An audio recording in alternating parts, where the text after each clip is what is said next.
Maharaj reveals you read Chaitanya, first Prabhupada Jivanamrita, one verse, and then Chaitanya Charitamrita. You just start reading and then discuss, talk. So you want to do? No, you read. I think Maharaj prefers questions and answers. Oh, okay. We can read. We can read and then ask questions. Is that okay? Yes. Or you want to just do questions? No, we can read Chaitanya Charitamrita. Okay. Okay.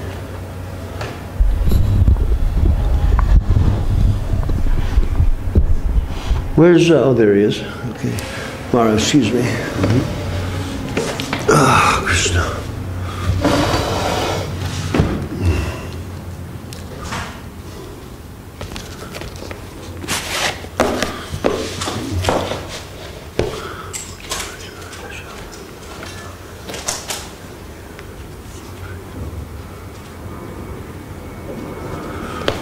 Are we ready, Prabhu? Yes. Okay, Shri Prabhupada Jivanamritam ki jai. Shri Bhakti Rakak Sridhar Dev Goswami Maharaj ki jai. So Life Nectar of the Surrendered Souls, Chapter 4, Rejection of the Unfavorable, in the section of the nectarine words of the devotees, which is in Sanskrit, nectarine words of the devotees, Bhakta. Vachanamrita, very good. And then rejection of the unfavorable is the chapter. It's a little more difficult.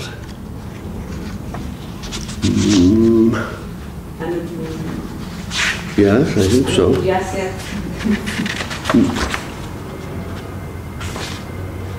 No, it's not, because it's rejection. Anukuyas is acceptance. Yes.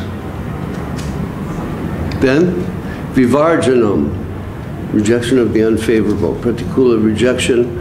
Vivarjanam, unfavorable. Okay. So we just heard that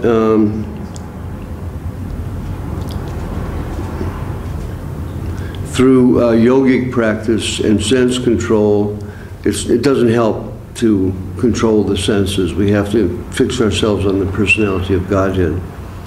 So Guru Maharaj's introduction is eagerness to, yes, we read this yesterday. Eagerness to attain the bliss of Brahman must be known as unfavorable to devotion. So we don't want the bliss, we want devotion. So oftentimes people are motivated because they want to get something for their own experience, and Guru Maharaj tells us through the shloka of Prahlad Maharaj that Vygraha. Anyway, he tells us through the shloka of Prahlad Maharaj that we don't want that.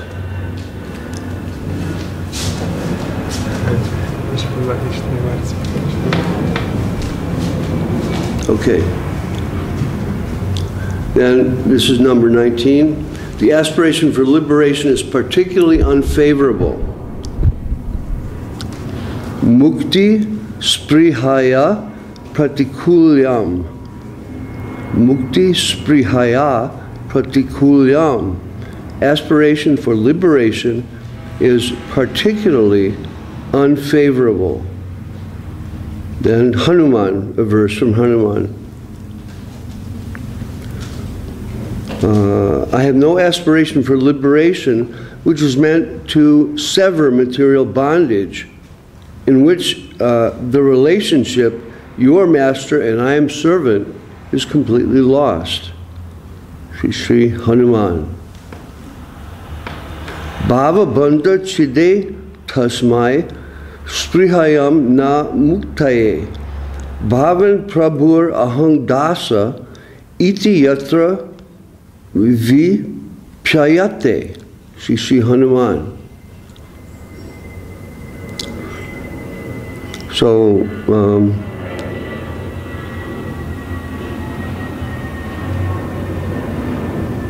Hanuman says that we don't want to become free. We want devotion.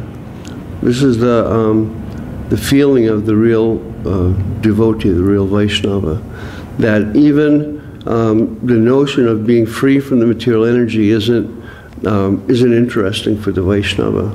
And even though we can't really understand it or relate to it, we can hear it and let it kind of sink into our consciousness, so that we can understand that as we progress and as we develop in devotional life, when the prospect of such things appear to us clearly, we can understand which way to go.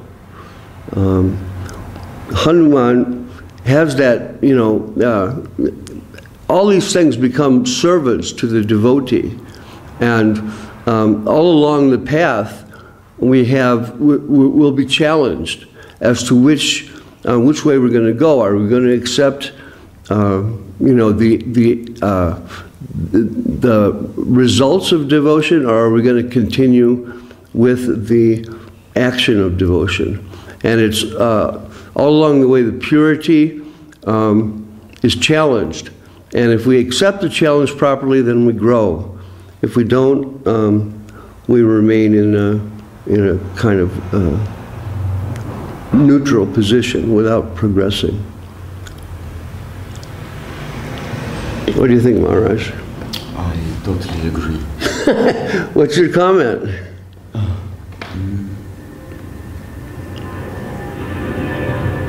About the rejection of the Liberation. idea of freedom. Yes.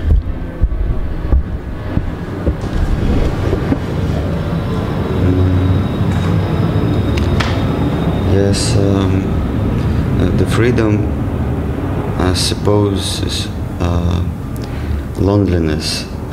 You cannot be free without being alone. So it is not possible, because when an object is along with another object, it supposes some relationship, even in the space. If you have one object and another object, then there is relationship between them. And once you talk about relations, then you are limited in your freedom. Relations means to be limited in your movements. So for a conditioned soul, this is very hard to be limited, because the idea of freedom or liberty is impregnated in the same our nature. The particle of consciousness means willingness to be free. But when one realizes this freedom, realizes something that is dear to his nature, he becomes alone.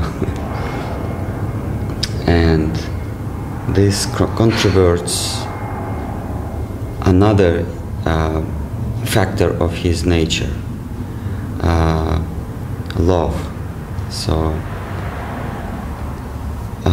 in love you cannot be alone, but you want, so you want to be loved and want to love, but you don't want to be alone.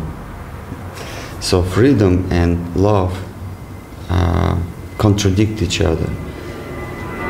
And only in service, in devotional service, you can realize two these factors. So this is what Sridhar Maharaj says: thesis, antithesis, and synthesis. Love supposes relations and loneliness, both. How? If you follow your senses, if you follow your feelings, your heart, then in a way you are free, because you do what you want. You are completely controlled by your inner feelings, your senses, so to say. So you're free. But because your senses or your feelings, your emotions are entirely controlled by the object of your love, then you are not free. So in love you can realize two of them: freedom and love. Freedom and not being alone. You're alone because you do what you want, and you are not alone because you follow the whims of the beloved one. So the idea of freedom as it is not accepted by devotees. But the freedom in relations with someone, with the center, is admired by devotees, provided that relations is relations of love. Because beyond love, all other relations somehow or other limit your freedom. If it's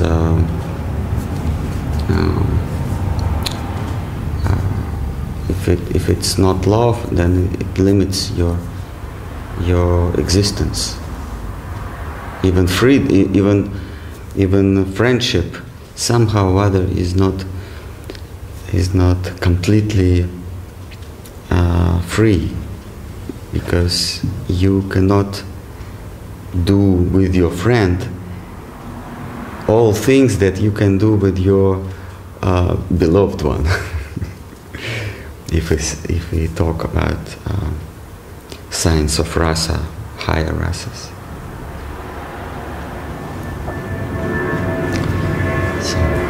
So it's Achinta Veda Veda Tattva. We're alone. We have to be alone in our, in our progress out of the material world. But as we, feel Krishna consciousness, we are with others and ultimately with Krishna. That's what you're saying, huh, Maharaj? Yeah. What I say is that as in Bhagavatam, many times innumerable devotees say to Krishna, approach Krishna with following words: "O my Lord, in you all contradictions eliminated." That means in your personality, everything that was contradicted by something else, all oppositions are harmonized in your personality. So this is what Achinta Bheda. Reality is necessarily oppositional, like thesis, antithesis. And then synthesis is produced by the connection with the Lord. The form, as we say philosophically, the form is necessarily opposition to something else, to non-form or another form.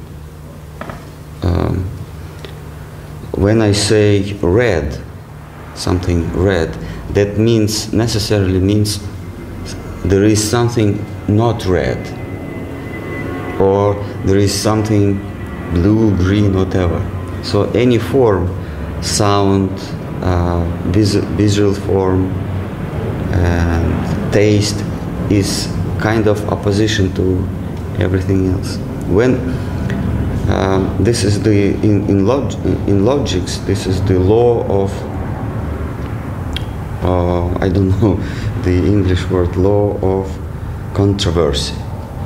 So when you state something and someone else states the opposite, one of these statements must be true and another one is not true automatically. So if I say Nyasi Maharaj is a tall man, that automatically discards the statement Nyasi Maharaj is a small man. So one of these statements is true. So what I'm saying that in Krishna, all statements, even controversy, even oppositional, they're all true. Krishna simultaneously the tall man and short man.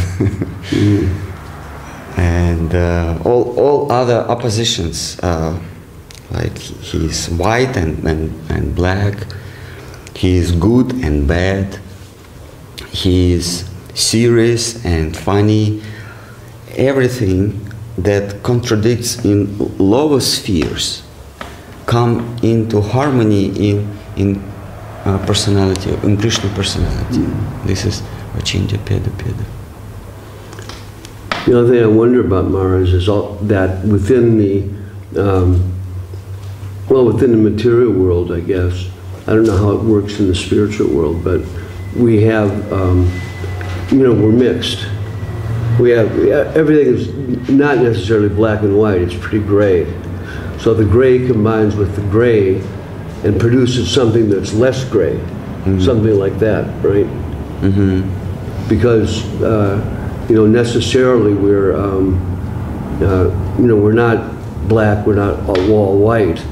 And gradually we're getting more and more white, something like that, within the material world. But at the same time, Vachinja Beta Beta, there is such a thing as black and white, and there is as absolute. Yeah, there is an absolute. But within the material world, we're kind of in the relativity of being mixed in our dedication. Is that right? Yeah. When I'm talking about the conceptions, it's just philosophical conception. Black, white, so. No, it indicates the existence of the absolute. And the real or material object is, of course, a combination or mixture of pure philosophical concepts. As Greeks used to say, the ideas, the Aristotle said the idea. So there is idea, nominal, and there is phenomenal. The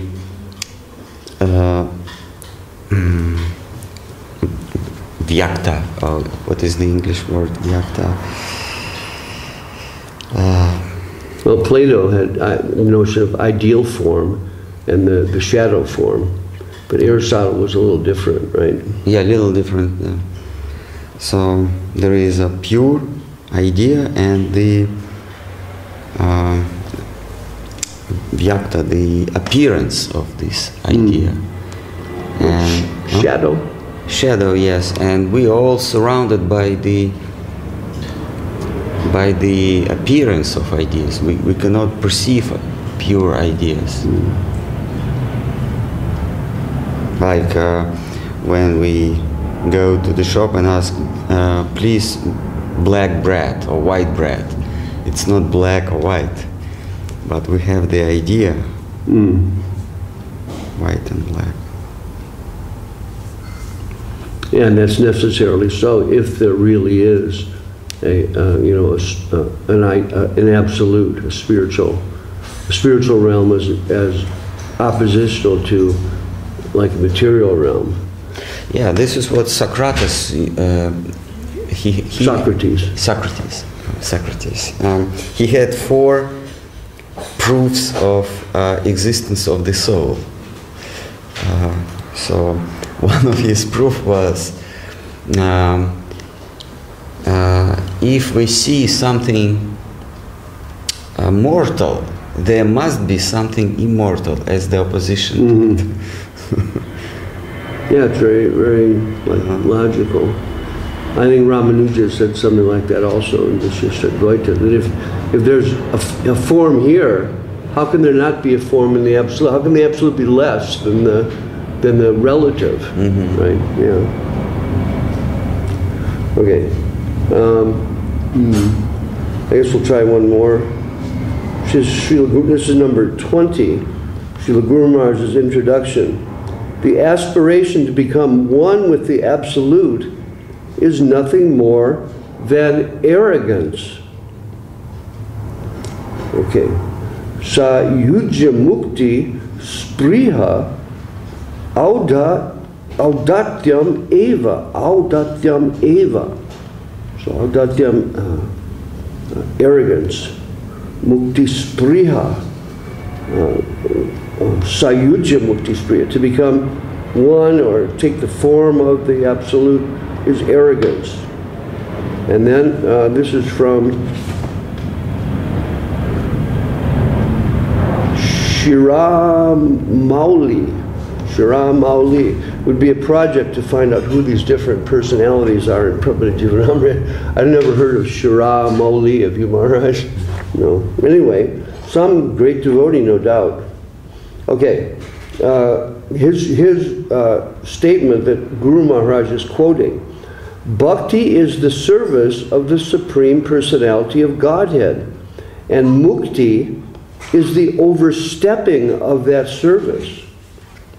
Who is the fool that hankers for liberation's throne, rejecting the servitorship of the Lord? Shiramauli. Shiramauli means means the Upanishads, no? Oh, is it really? Sometimes they're referred to like that. Shiramaulinam. Okay. Crown jewel. So somewhere in the Upanishad this is stated. Bhakti is the service of the Supreme Personality of Godhead, and Mukti is overstepping of that service. You want to say something about that, Didi? Maharaj? Well, it's clear. Mukti is overstepping of that service. So, yeah, this tendency to overstep is like always, always a factor in our approach to Krishna consciousness and our practical life and application of Krishna consciousness. We have to, be careful and act within the confines of the direction of our gurus, and not think that we can, go beyond the directions of our gurus. It's very, I've noticed that as one, in some cases, as one begins to overly, I have a friend who this happened to, begins to overly study scriptures that are not authorized by our gurus, the mind and the intellect begins to develop notions that it is superior. It thinks that it can overstep the bounds of Sri Guru. And this is practically seen in the devotional community, how people are kind of falling for the trick of thinking they can overstep the guru in the form of Srila Bhakti Siddhanta Saraswati Thakur, Srila A.C. Bhaktivedanta Swami Prabhupada, Srila Bhakti Rakha Sridhar Dev Goswami Maharaj, and particularly to like approach the high aspects of devotional life without the requisite complete purity that's there clearly in the statements of all of our gurus. We have to be free from the anarthas. Anartha nibriti is just the start, the beginning of any kind of necessity for service in the in connecting with the transcendental pastimes of the Lord. So here the first overstepping that is described is going for liberation, thinking that this liberation is superior to service, which is what they think. They think, oh, I've become Narayan, so what is the need for service when I am Narayan? They actually think like that. It's astounding have you met people like that, Didi? In India, I've met people like that. I can't believe they're actually thinking like that. They're this kind of disheveled guy wearing saffron, stumbling from one stall to another asking for donations, and he's Narayan. I mean, come on. I've heard that they won't give obeisance to the deity. Yeah, because they're beyond the deity. That's their conception, that impersonalist realization transcends all form, and the deity is nothing but form. So it's again, Maharaj, it's that contradictory thing that the absolute can't have form, because the Upanishad so much says, he has form, but he doesn't have form. So they think that means that he has form in the material world, but he doesn't have form in the spiritual world. But again, that's contradictory. How can there be form here if there's not form there? That means there's more here than there is there. And that the Absolute, who is untouchable by material energy, somehow comes under the control of material energy. It's all so contradictory if one actually thinks about it and looks into it. So here's this guy under the control of the material energy, needing to have donations for his subsistence, going from stall to stall or shop to shop in Paharganj, saying, "I'm Narayan, give me a donation." And a lot of the shopkeepers they don't know what to think. Maybe he's Narayan. Okay, I'll give him a donation, because the whole of India has become so contaminated by this kind of impersonal notion, particularly by the teaching of Vivekananda, who very much influenced the West conception of so-called Hinduism, which in turn, because the West thought like that, the scholars in the West, the Indians began to accept it. And more it developed in that way.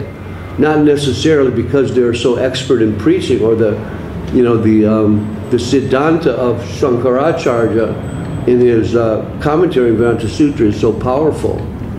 It's actually just, conditioning thinking that has led to that kind of misconception.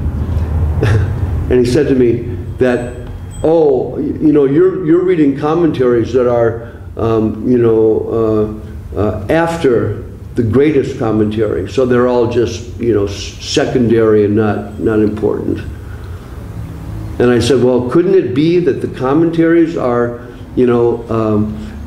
presenting something that's more developed? And he just, no, it's not possible. You can't, it's the concise presentation is given by Shankara. Anyway, I'm getting too much into that. So, but it was one of these things where you're at loggerheads. He's just not going to accept. So you just say, take some prasadam, or just kind of bow out. But he became very offensive. So you're just a child. You can't understand what is the absolute. They really think that we're engaged in bhakti, and we're so stupid that we need to have the form, that we can't comprehend what is just their intellectualization. It's hardly touching on spirit. You know, even if they somehow withdraw totally, they're just touching on spirit. They're not even, you know, entering into it. So the devotees, like here, they're not in. How can they be accepting the throne of liberation if they're rejecting service to the Lord? It's impossible. So the Shiromauli Upanishad tells us. Okay, anything, Maharaj? Yes, actually this is true that the Lord has no form, and simultaneously He has forms. Their logic goes like that.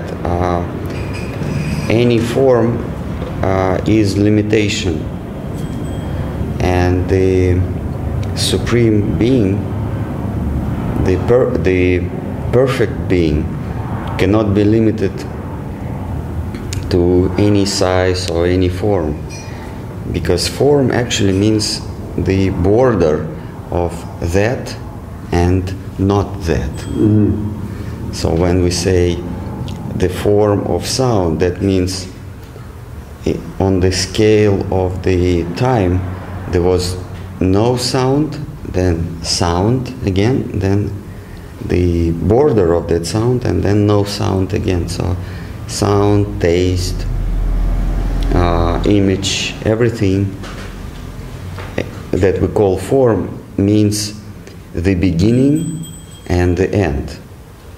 So the borders. And as they truly think that the Supreme Being cannot be limited to any form, but what is the fault of their conclusions? They reject or they forget the idea that the Supreme Being can have all forms together. So when you say He has no forms, that might mean both no forms and all forms simultaneously. But they reject the latter, the second option. So Upanishads say Bhagavan Nirguna, means He has no forms, He has no qualities. But Nirguna may mean also He has all qualities together, even contradictory qualities. So it is true that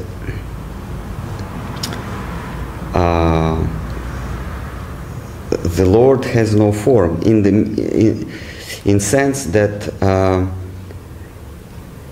He is not black. So then you ask, oh, He is white? No, He is not white as well. Mm-hmm. He is not red. He is not green. He is not yellow. How it can be? Yes, because he all colors together. He is combination of all colors. But they reject the idea that something or someone can have all qualities. Big, small, black, white, alive, dead. So Bhagavan, he is both dead and alive. Dead to the material world, alive to the spiritual. This is what once someone asked Srila Gurudev, Govinda Maharaj, can the Lord be dead? He said, yes, He can be dead. Brahmajyoti is dead God. Whoa. This is such vision, and so like some of this is so heavy. So He is both alive and dead. But in our limited logics, we cannot accept the idea that if something or someone is dead, he can be alive simultaneously at the same time. We cannot conceive it. And he can possess all these qualities and simultaneously manifest himself as, you know, a coward boy who's playing with the coward boys. But he's got everything, but he doesn't show it. He doesn't want to show it. He has all forms. He possesses all forms together. In quantum mechanics, they call it the ocean of possibilities. Mm-hmm. So when we don't observe outside world, it doesn't exist. It's just the vast ocean of possibilities. You know, this is what Einstein did not accept. Talking to he didn't accept quantum mechanics in his conversation with Niels Bohr. Once he said, "Does it mean that when a mouse does not look at the moon, moon does not exist?" Mm-hmm. And Niels Bohr said, "Yes." When you don't look at the moon, moon doesn't exist. This is true. But what exists? The possibility of the moon. So the Lord is the ocean of all possibilities together.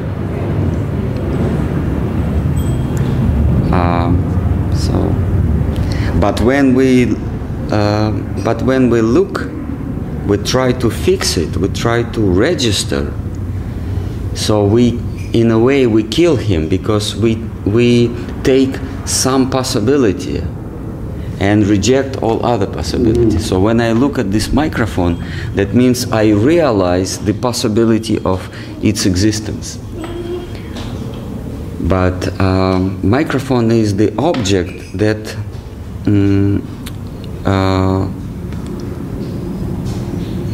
that is dependent on my observation and on my perception. But the Lord is not the case. He is not subject to my perception.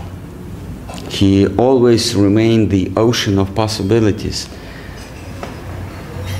That means the ocean of forms. All forms resist. All forms reside together in conception of the Lord. So yeah, subjective evolution, and the forms that manifest by the consciousness in illusion, nonetheless, always indicate what the transcendental form is, because there can't be a form without a temporary form. How can you come up with that without understanding there's an original form, like a hologram? But the shape cannot exist, or the shadow cannot exist with the original form. Yeah. So, we may call this world as the world of shadows. I think that, behind Einstein's view of things was that, the more Platonic view of like reality, how there is an ideal that's really there, as opposed to whether or not materially it's there. But I think you're right. Quantum is right materially, but Einstein was holding on to some ideal notion that he wanted to implant right into his theory. What was his mistake? What was his statement? And he left this world with this confidence that these shadows or these illusory forms or particles of the light are subject to some law. Because quantum mechanics says there is no law in manifestation of things. Right. And Einstein did not accept it. And his famous statement is, I cannot accept that the God plays dice. This I cannot accept. Yeah. This is what he said. And Niels Bohr answered him. It was like his letter to him, 1955, something. He said, the Lord does not care whether you accept or not. Whether you accept he's playing dice or not. Oh boy.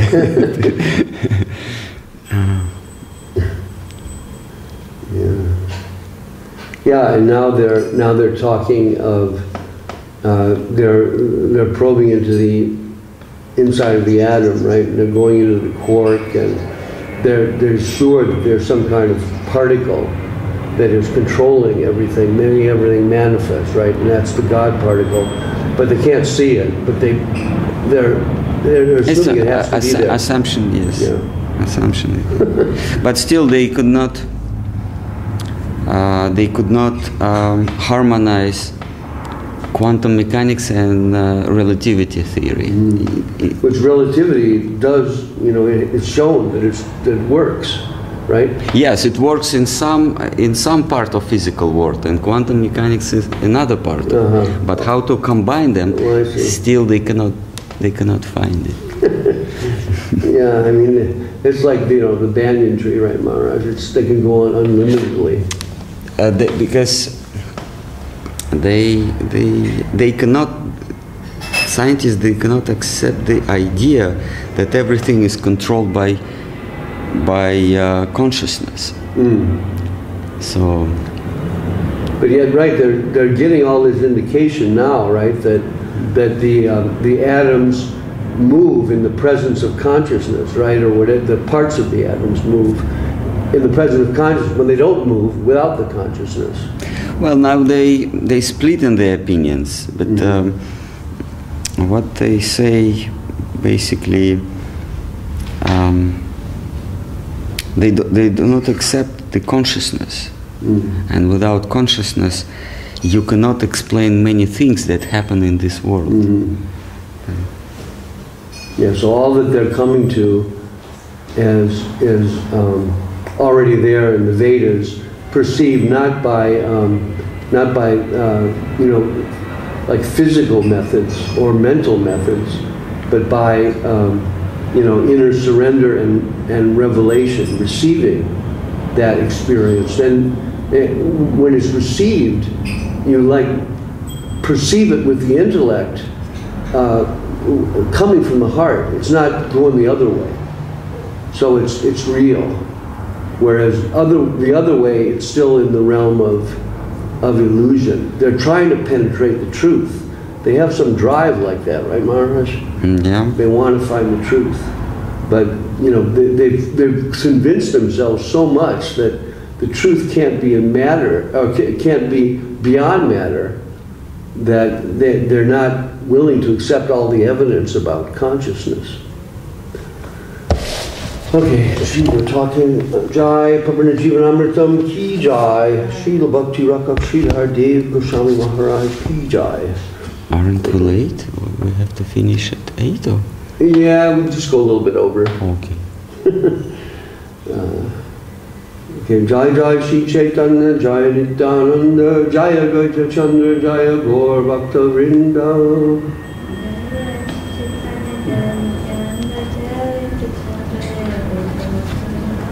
Chaitanya Charitamrita Ki Jai, Srila Bhakti Rakha Sridhar Dev Goswami Maharaj Ki Jai, Srila A.C. Bhakti Vedanta Swami Maharaj Prabhupada Ki Jai, Srila Bhakti Sundar Govinda Dev Goswami Maharaj Jai. Okay.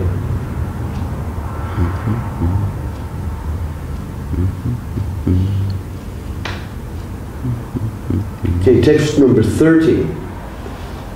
So, Kaviraj Goswami has been revealing to us the nature of Krishna as the Absolute, and how in his transcendental nature is the desire to relate with his loving devotees in such a way that they forget that he's the Lord. And it's stated here, Krishna himself is stating that he also forgets. He totally forgets in his play with the devotees. He forgets that he is God. Which chapter are you on? This is chapter 4. Madhya. Chapter 4. Madhya. No. Adi Lila. Adi Lila, chapter 4. Yeah. So, okay, this is the text 30. Neither the gopis nor I shall notice this, for our minds will always be entranced by one another's beauty and qualities. Okay, the previous verse talked about Yoga Maya, inspiring the gopis with the sentiment that I am their paramour. Now Krishna says, the gopis, I won't notice that they're being impelled by Yoga Maya. It's actually, they're feeling this is the real thing. This is what's really happening. And, even though the whole thing is being arranged by the power of Yoga Maya, kind of deluding the gopis in such a way so they think that Krishna is their paramour. He's not just the God who's so worshipable and so high, but he's the one who they love, who they'll leave everything for. This is like, the nature of the self, the nature of the soul is to become like that. And we see that nature reflected in this world also, that everyone is, seeking after love and the beloved and all these things, and it's all just a reflection of this, this reality. So Kaviraj Goswami Maharaj is describing the reality to us so we can get a notion that there's a reality that's beyond the temporary reality that we're immersed in. So we can, and he's not just giving us an intellectual notion, this is Krishna's statements and Krishna's pastimes. So Kaviraj Goswami is trying to infuse this in our hearts. He wants to, transform our hearts by hearing, finally about Sri Chaitanya Mahaprabhu, but in the interim, bringing about an understanding of the nature of Krishna and Srimati Radharani, that is the background of Sri Chaitanya Mahaprabhu, or Sri Chaitanya Mahaprabhu is the background of Srimati Radharani and Sri Krishna. Sometimes that's also said. Where is that, do you know, Didi?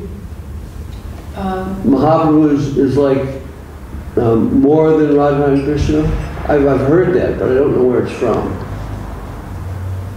Well, I mean, there's many references like that. Are you speaking of Radha, Bhavaduti, Salodutam, Nomi, Krishna, Sripad, that Mahaprabhu is Krishna enhanced, the heart and halo? Well, no, I think what I'm looking for is something that says, like, directly, that not only is he that same form, but he's actually like the origin of that form. Well, in those beginning verses of Chaitanya Charitamrita, Kaviraj Goswami is saying it's like moving in like a cycle, right? And Radha, Krishna, Pranaya, Vipritir, Ladini, Shakti, Rasma, that, where sometimes they're one, sometimes they're separate. And Srila Maharaj says, like the cycle of the seasons, summer, autumn, winter, spring, you can't say which is first. But Srila Maharaj, he also says that if you conceive of the gift and the giver of the gift, then the giver of the gift must be first. That will be Mahaprabhu. I don't know if there's a scriptural reference for that. Srila Maharaj is a scriptural reference. Yeah, right. He's living scripture, right? Carries that power to state something that was not stated before, and that is true. It's like in the dance. Sometimes partners in the dance, sometimes they, especially in Latin dances, sometimes they separate, sometimes they hug each other, separate and together. So when embrace, especially the lady, she goes away turning, then come back. So when they separate in this dance, they are called Radha and Krishna, and then when embrace, it's Sri Chaitanya. Whoa. So it's definitely also in the realm of Vachintya Veda. So, and then technically saying, when Krishna left gopis in rasa dance, he left gopis with the gopi number 1 disappeared from the view, from the sight of other gopis, and they went to a forest and disappeared with this gopi. That was already Chaitanya. So when Krishna and Radha leave rasa dance in unknown place, in that place it's Chaitanya, and in that time he comes down to material world. Wow. And then come back and they see him again. The other gopis see them again. So for them, they didn't know where he went, but he went as Mahaprabhu with Radha to save other souls and come back. I'll just read, this is a very long purport by Srila Prabhupada, but it's very revealing. I'll read a few things that I highlighted when I first read this, like, I don't know, 1972 or something. So in Goloka Vrindavan, there's an exchange of love known as Parakiya Rasa. Something like the attraction of a married woman for a man that her husband in the material world, a man other than her husband, excuse me. In the material world, this sort of relationship is most abominable because it's a perverted reflection of the Parakiya Rasa in the spiritual world, where it is the highest kind of loving affair. Such feeling between the Lord, devotee and the Lord are presented by the influence of Yoga Maya. Bhagavad Gita states that the devotees of the highest grade are under the care of Daiva Mayi, or Yoga Maya. Mahatmanas tumam partha daivim prakritim ashrita. It's the Gita 9th chapter. Okay. By the influence of the forgetfulness of Yoga Maya, the attractive beauty of the gopis plays a prominent part in the transcendental satisfaction of the Lord, who has nothing to do with mundane sexology. Because the spiritual love of Godhead is above everything mundane, the gopis superficially seem to transgress the codes of mundane morality. This perpetually puzzles the mundane moralists. Therefore, Yoga Maya acts to cover the Lord and his pastimes from the eyes of mundaners. So she acts to cover that. As confirmed in Bhagavad Gita, when the Lord says he reserves the right of not being exposed to everyone. The Lord is so merciful that he descends to take the fallen souls back to the kingdom of Godhead, where the erotic principles of Godhead are eternally relished in their real form, distinct from the perverted sexual love so much adored and indulged in by the fallen souls in their diseased condition. A person who actually understands what is Rasa Lila will certainly hate to indulge in mundane sex life. For the realized soul, hearing the Lord's Rasa Lila through the proper channels will result in complete abstinence from material sexual pleasure. So, Prabhupada qualifies that for the realized soul. It's not just for anyone. It's not a process of hearing the transcendental rasa lila to dissolve our material, low material conceptions. We get touches of that by the grace of Kaviraj Goswami, and it may work in that way. But we can't think that going towards those high pastimes will automatically become only purified by them. We have to be very careful, because we'll take it, even if we don't take it in a conscious way, in a subtle way, it will be like that. And we'll slide towards, sahaja notions. Notions that the Supreme and his lila and activities can become manifest through material form and material consciousness. So it just isn't true. So we have to be very careful. Anything, Maharaj? Didi? Guess we're done. Okay. The next verse is interesting. We'll read it tomorrow, but I'll read it now so we can think about it. Pure attachment will unite us even at the expense of moral and religious duties, dharma. Destiny will sometimes bring us together and sometimes separate us. So, Krishna is talking in terms of spiritual existence. And we relate to this because it happens in the material world. Everything happens in the material world because of what's happening in the spiritual world. And we have to transform our consciousness from conceptualization of things in the material world based on our own acquisition to conception of things that are based on Krishna's total acquisition and the total servitude of the living entities. So that'll be text 31, and there's some interesting discussion by Srila Prabhupada. Okay. Shri Chaitanya Charitamrita ki jai. Srila Krishnadas Kaviraj Goswami Maharaj ki jai. Srila A.C. Bhaktivedanta Swami Maharaj Prabhupada ki jai. Srila Bhakti Rakshidhar Dev Goswami Maharaj ki jai. Srila Bhakti Sundar Govinda Dev Goswami Maharaj ki jai. Srila Bhakti Nirmala Acharya Maharaj ki jai. Sri Chaitanya Saraswati Acharya Brinda ki jai. Sri Chaitanya Saraswati Vaishnava Brinda ki jai. All the Vaishnava Brinda in the universe ki jai. Gaur Premanandi Hari Hari Bol jai. Okay. Want to chant Hari Hari Maharaj? No. Didi? You sing.